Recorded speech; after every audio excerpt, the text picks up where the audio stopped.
ओम शांति। ओम शांति। हम सभी यात्रा पर हैं और सबसे निराली यात्रा सच्ची और रूहानी, और वह यात्रा कराने वाला, सिखलाने वाला स्वयं भगवान है। तो जरूर है वो अन्य यात्राओं जैसी नहीं होगी। हाँ, वो स्थूल यात्रा नहीं है। बाबा कहते हैं ये यात्रा है सबसे ऊंची पवित्रता की यात्रा। बाबा ने इसलिए हम सभी को पहला पहला स्लोगन कहें, श्रीमत कहें, यही ही कहा है, पवित्र बनो, योगी बनो। वास्तव में सारे ज्ञान का सार, हाँ, प्रैक्टिकल जीवन ही यही है, पवित्र बनो, योगी बनो। और उसके लिए ही हम ये पढ़ाई करते हैं। आज बाबा की सारी मुरली पवित्रता के ऊपर है और ये पढ़ाई ही पवित्रता की है, अर्थात पवित्र बनने की है। और ऐसा पवित्र बनने की कि जो 63 जन्मों की अपवित्रता रही उसे भी क्लीन करना। अब आप सोचो, कोई मकान 63 जन्म बंद पड़ा, 63 वर्ष भी बंद पड़ा रहे तो उसकी सारी रेनोवेशन करनी पड़ती है। सिर्फ वाइट वॉश से काम नहीं चलता। हाँ, उसकी तोड़ा फोड़ी, भुरना भरना भी, हाँ, गिरना गिराना भी चालू हो जाता है थोड़ा। आत्मा हमारी कितनी कमजोर बन गई ना, इसलिए विकारों के कारण। तो बाबा पवित्रता का जो अर्थ सुनाता है वो सभी विकारों पर जीत पाने की। ब्रह्मचर्य में रहना तो बड़ा आसान है, कई शौक से भी रहते हैं, ज्ञान नहीं है उनको। और आजकल तो थोड़ा सा वैसे भी ढंग बदल गया सब बातों का, कहते आज़ाद रहो, किसी से क्या मतलब। हाँ, लेकिन आत्मा कमज़ोर है, फिर अधीन विकारों के तो हो जाती, रहते आज़ाद है। क्या जीवन बन गया है। हाँ, लेकिन भगवान जो पवित्रता हमें देता है वो बहुत ऊंची है। वह पवित्रता हमें देवता बना देती है। इस समय योगी बनाती है क्योंकि पवित्रता से ही हमारा बुद्धि योग एक बाप से जुड़ा रहता है और किसी से नहीं। हमारी बुद्धि, बाबा कहते हैं, कहीं भी लगी हुई, जुड़ी हुई, फंसी हुई न रहे, नहीं तो विकार आते हैं। लोभ क्यों आता है, मोह क्यों आता है, अहंकार क्यों आता है? या अपने में फंसे हुए, या संबंधियों में फंसे हुए, या वस्तुओं में फंसे हुए। कईयों को, हाँ, संबंधियों से कोई मतलब नहीं होता, मरे जिए जहाँ जाए, लेकिन वस्तुओं से या स्थान से, उससे भी नहीं होता, लेकिन अपने नाम से, नाम के लिए मर मरते हैं, तलवारें उठा लेते हैं। देख रहे हो ना आज संसार में। लेकिन पवित्रता बड़ी गहरी चीज है।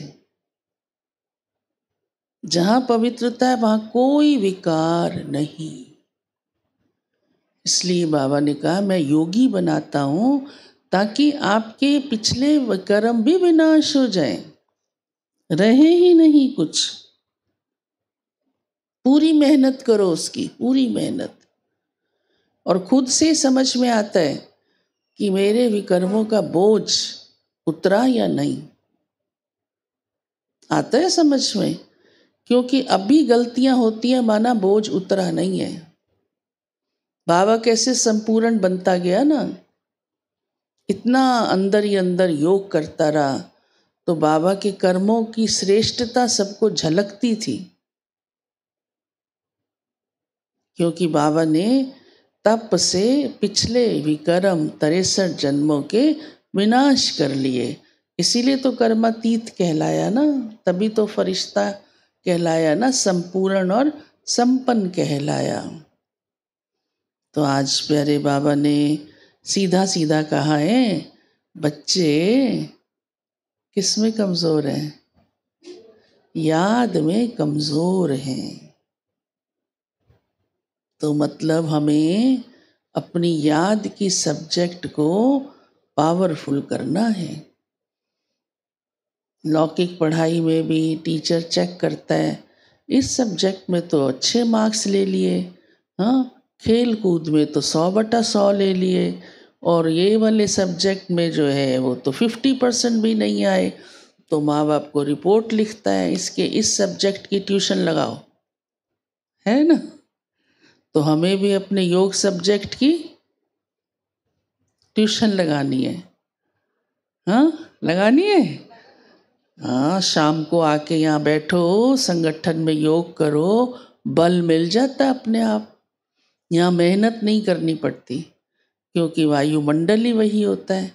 घर में मेहनत भी करते हो तो कभी घंटी बज रही है, तो कभी चूहा आ रहा है, कभी बिल्ली आ रही है, हाँ, कभी और किचन की विसल बज रही है, कभी फ़ोन आ रहा है, अटेंशन तो इंटरप्ट होता है ना। तो बाबा कहते हैं इस सब्जेक्ट के ऊपर मेहनत करो सारा दिन। ये इतना अच्छा सब्जेक्ट है, 1 घंटे का नहीं है, अमृत वेले से लेकर रात्रि तक, जहाँ भी खड़े हो, जहाँ भी बैठे हो, नहीं कर सकते योग? किसको हर जगह योग करना आता है? हर जगह सबको आता है, हर जगह। चाहे आप स्टेशन पर हो, एयरपोर्ट पे हो, 2 घंटे फ्लाइट लेट हो गई, लोग परेशान हैं, उनको नुकसान दिख रहा है अपना, ये मीटिंग गई, वो मीटिंग, हमको तो फ़ायदा दिख रहा है। मीटिंग गई तो अपनी जगह, हम तो योग कर रहे हैं। लोगों को हैरानी होती है ना। हमारी तो कमाई जमा हो रही है, हमें क्या सोचना है। सिर्फ मैं किसी एक को कह देती है, कुछ अनाउंसमेंट हो तो बता देना। तो योग में वैसे तो सब सुनता है, बाबा कहते योग ऐसा नहीं है जो गड़बड़ करा दे, फिर भी अपने हाथ में है ना। तो इस सब्जेक्ट को अभी क्या बनाओ? पावरफुल, ठीक है। फिर बाबा कहते हैं किसको भी समझाते हो ना, आर्गू नहीं करो, ज़्यादा बातों में नहीं जाओ, डिस्कस नहीं करो। नहीं मानता तो ना माने, फिर भी हमारी भावना तो अच्छी है ना कि एक दिन मान जाएगा। जो बात वाणी से नहीं मान रहा वो हमारी मनसा से मानेगा। बाबा ने तो हमें कितना अच्छा गुप्त शस्त्र दिया है। बाबा कहते हैं अच्छा चलो, वाणी क्यों चलाते हो, मनसा से उनको हाँ प्रेरणा दो, बुद्धि को पलटाओ।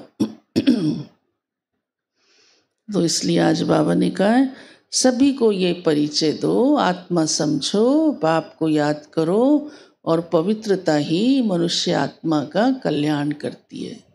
इसमें ज़्यादा डिस्कस करने की ज़रूरत नहीं है। बाप का परिचय तो देना है, हाँ।